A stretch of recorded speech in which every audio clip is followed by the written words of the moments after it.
पृथ्वर नैमिष विख्याता अति पुनीत साधक सिद्धिदाता। अगर भागवत जी भी आप कर रहे हैं तो उसमें भी नैमिष नैमिष चित्र का वर्णन है, और उसके बाद में यही नैमिष आगे चलकर सत्यनारायण की कथा में नैमिषारण्य हो जाता है। एकदा नैमिषारण्य ऋषया सोनकादया।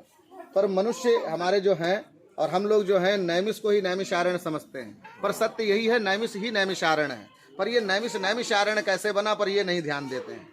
यहाँ पर महर्षि दधीची इस पृथ्वी पर 16 अलग अलग स्थानों पर तपस्या करने के बाद यहाँ तपस्या करने हेतु पधारे।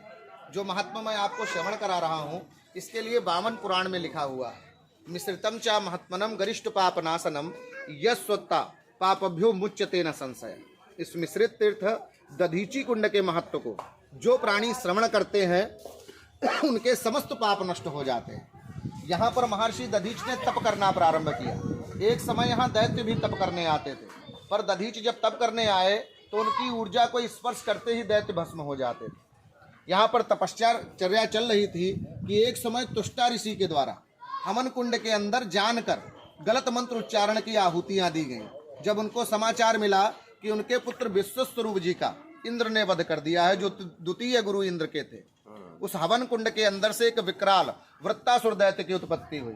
ऐसा आपके भागवत जी के 6 स्कंद के 10वें अध्याय में दिया है। ये विशाल शरीर वाला भीम के आकार का ये दानव समस्त देवताओं से युद्ध प्रारंभ किया तुष्टा ऋषि के वचन को सुन करके। देवताओं युद्ध में उसके सम्मुख क्षणमात्र भी नहीं टिक सके। तब ब्रह्मा जी ने इंद्र से कहा, सुनो इंद्र, एक समय मैंने अपने हृदय से 2 पुत्र उत्पन्न किए जिनका नाम भृगु और अथर्वा हुआ। अथर्व जो अथर्ववेद के प्रणेता हैं। आपके भागवत जी में दधीच को भृगुवंशी कहा गया इसीलिए क्योंकि भृगु जो हैं वो बड़े हैं, अथर्व जो हैं वो छोटे हैं। अथर्व ऋषि के यहाँ भाद्र मास की शुक्ल पष्ठी अष्टमी को अर्धरात्रि से कुछ पूर्व ऋग्वेद के अनुसार एक पुत्र हुआ जिसका नाम दधीच है। दधीच के गुरु भगवान शिव हैं। शिव इनके कैसे गुरु हुए?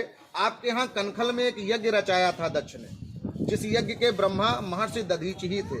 वहां पर ब्रह्मा और विष्णु समस्त देवता थे, पर दक्ष का इतना बड़ा प्रभाव था कि जिब्या नहीं हिला सकते थे। वहां दधीच ही निर्भीक खड़े होकर के बोले, हे दक्ष, इस यज्ञ का कल्याण नहीं, क्योंकि कल्याण रूपी शिव को आपने आमंत्रित नहीं किया है।